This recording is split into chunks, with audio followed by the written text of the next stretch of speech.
Meu nome é Wilson Leffa. Eu gostaria de começar dizendo que eu já tenho uma longa trajetória como professor e como pesquisador. Eu vou tentar fazer um resumão, mas seguindo uma linha condutora, destacando o que acho mais relevante.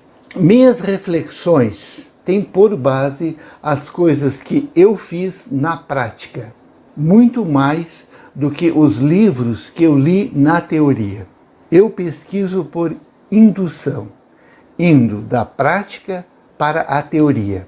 A maioria dos pesquisadores faz o contrário, pesquisam por dedução, indo da teoria para a prática. Já me interessei por muitos assuntos, muitos temas diferentes e acho que cheguei a me aprofundar em alguns, mas nunca fui muito fiel ao que pesquisei. Já pesquisei sobre autonomia, leitura, produção textual, lexicografia, formação de professores, questões de identidade e fui sempre mudando. Certamente é presunção minha, mas eu acho que sempre acabo chegando a um ponto em que esgoto, não necessariamente o tema pesquisado, mas o meu interesse por ele. A única exceção foi a tecnologia digital. A tecnologia digital na aprendizagem de línguas. Esse é um tema que definitivamente não esgota nunca. Está sempre mudando, sempre apresentando coisas novas. Comecei basicamente com objetos de aprendizagem, fui passando para produção de materiais didáticos, autoria do professor, gamificação, e estou agora imerso em algo que se chama produção de recursos educacionais abertos. A ideia básica é a seguinte: com os recursos que temos agora, nunca foi tão fácil incluir tanto aluno em contextos de aprendizagem dentro e fora da sala de aula. Sobre a questão da teoria, eu gostaria de dizer o seguinte: eu não tenho uma teoria, eu tenho várias e não sou fiel a nenhuma.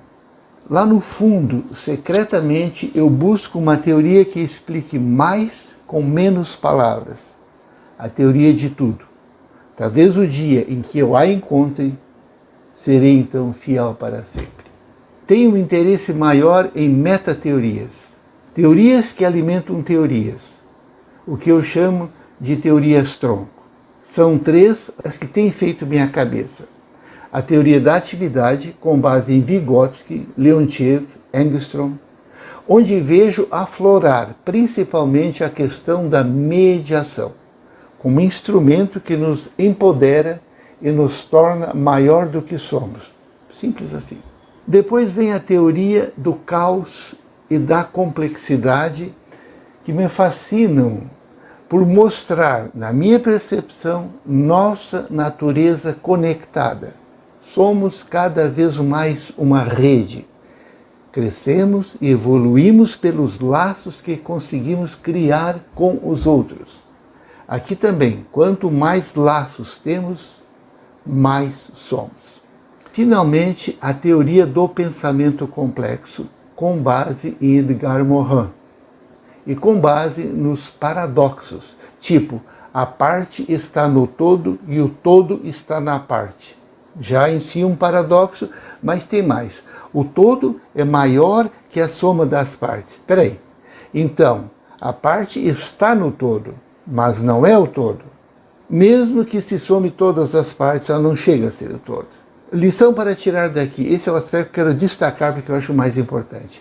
É o perigo de pesquisar a parte e achar que se está pesquisando o todo. A atividade, o caos e o pensamento complexo são as teorias que eu namoro, vivendo com elas em estado de promiscuidade, sem casar com nenhuma, porque eu queria me casar com as três. Desculpem a brincadeira, mas digo isso para mostrar que há uma relação muito profunda entre o pesquisador e sua teoria. Todo pesquisador quer se casar com sua teoria e viver feliz para sempre com ela. Trabalhei em 3 universidades, em 3 programas de pós-graduação. O primeiro foi na Universidade Federal do Rio Grande do Sul, em Porto Alegre. Na época, eu trabalhava com o desenvolvimento da leitura em língua estrangeira. O que eu queria saber era que conhecimento o aluno precisaria ter para ler e compreender um texto em língua estrangeira, na qual ele não fosse fluente. Com o tempo, mudei o foco de conhecimento para recurso. Que recurso eu poderia dar ao aluno para que ele compreendesse o texto? Na época, década de 1980, eu mexia muito com linguagens de programação na informática. E acabei criando um sistema de tradução automática do inglês para o português. O aluno jogava o texto no computador e o sistema traduzia o texto para ele. Era uma tradução bem pobre. Nada comparável ao que se faz hoje, com o Google Tradutor, por exemplo. Para minha surpresa agradável, o aluno compreendia o texto razoavelmente. Chegou até a render algumas publicações internacionais e ainda hoje, com mais de 30 anos depois, às vezes recebo mensagens pedindo detalhes das pesquisas. E aí eu tenho que explicar que não trabalho mais nesse nicho. Eram pesquisas estatísticas, fáceis de serem publicadas, mas descobri com o tempo que a estatística não fazia mais a minha cabeça. Na década de 1990, me aposentei da Universidade Federal do Rio Grande do Sul e fui para a Universidade Católica de Pelotas. E atualmente estou na Universidade Federal de Pelotas. Dá para pôr as duas universidades juntas aqui, porque o trabalho realizado, os grupos que se formaram e a rede de pesquisa que se criou foram praticamente os mesmos. A passagem de uma universidade para outra deu-se num movimento contínuo, sem ruptura, em termos de desenvolvimento da pesquisa. Um exemplo é a JETAL, Jornada de Elaboração de Materiais, Tecnologia e Aprendizagem de Línguas, realizada todos os anos desde 2011. Um outro exemplo de ordem prática que nasceu e se desenvolveu nesse grupo foi o aplicativo Elo, Ensino de Línguas Online, um sistema de autoria para professores, permitindo que eles elaborem, compartilhem, distribuam seus próprios materiais, os recursos educacionais abertos. Então, basicamente é isso, um trabalho de grupos, todos trabalhando em rede e produzindo uma sinergia muito grande, que depois se expandiu para a Universidade Federal de Santa Maria, para a Universidade do Pampa e também para o Instituto Federal do Rio Grande do Sul. Meu maior desafio foi enfrentar o controle dos paradigmas dominantes na pesquisa, que determinam o que pode ser pesquisado, quais são as teorias que você pode usar e quais são os resultados que você pode apresentar. O discurso da ciência é o discurso da inovação, mas a ciência é contra a inovação.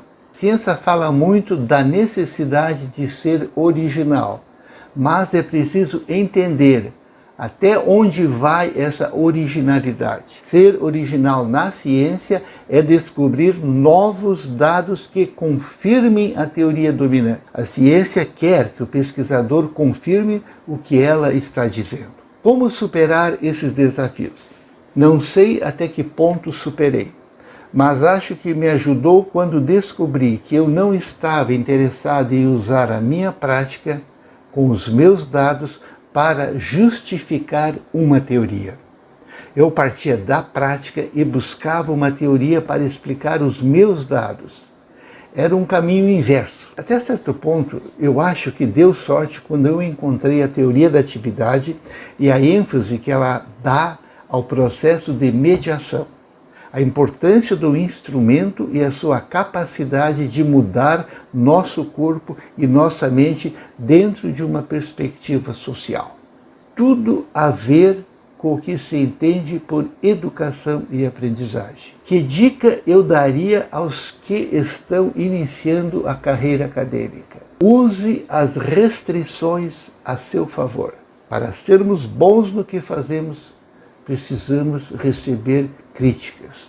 Quanto mais, melhor. Acho importante ter um conceito claro que é tecnologia. Tudo é tecnologia. Ou mais especificamente, todo artefato construído pelo homem é tecnologia. Os objetos que temos na sala de aula são tecnologia. A lousa, o giz, o livro, o lápis, a cesta do lixo, a roupa que o professor e os alunos estão vestindo, incluindo também processos como a escrita, por exemplo. Tudo é tecnologia. É impossível dar uma aula sem usar tecnologia. A diferença é que hoje temos mais opções de tecnologias para usar na sala de aula.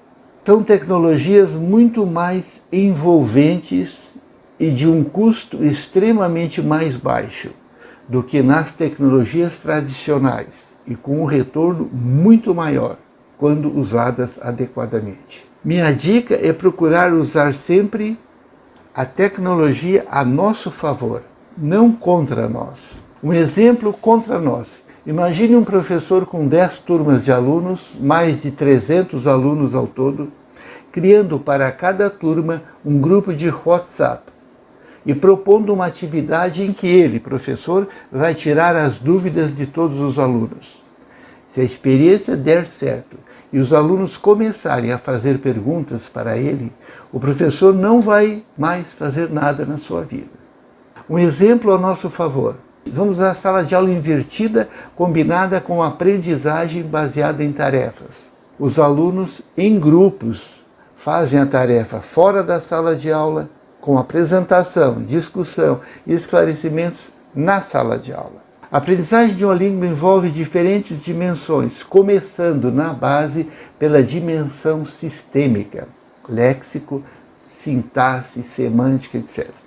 Nesse nível básico, há muita coisa disponível gratuitamente na internet. O aplicativo chamado Duolingo é um bom exemplo aqui. Não vai dar tudo o que o aluno precisa para aprender uma língua, mas é um bom começo. Existem também os sistemas de autoria.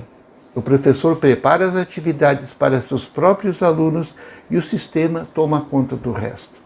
Neste caso, peço licença para recomendar um sistema que estamos desenvolvendo em nosso próprio projeto, ELO, Ensino de Línguas Online.